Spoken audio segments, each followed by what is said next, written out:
Why most signals fail? Bakit maraming nadidismaya sa signal groups? Kasi maraming trader ang sumusunod pero hindi talaga naiintindihan ang forex trading. Ito ang totoo, hindi lahat ng signal groups ay scam.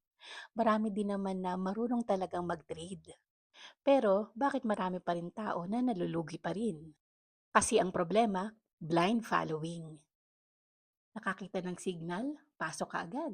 Walang alam sa market context, walang alam sa risk management, hindi alam bakit nag-buy, hindi rin alam bakit nag-sell, hindi alam saan ang invalidation ng setup.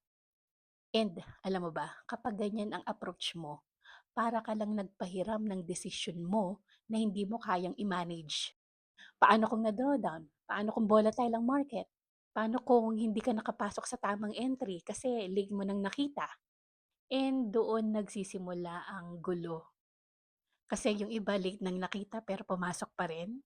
Tapos yung iba, nilakihan agad ang lot size. Nag one lot ka agad.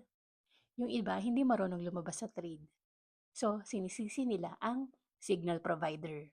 Kasi ang totoo, kahit may signal ka, kung wala ka ding understanding, wala ka ring real control.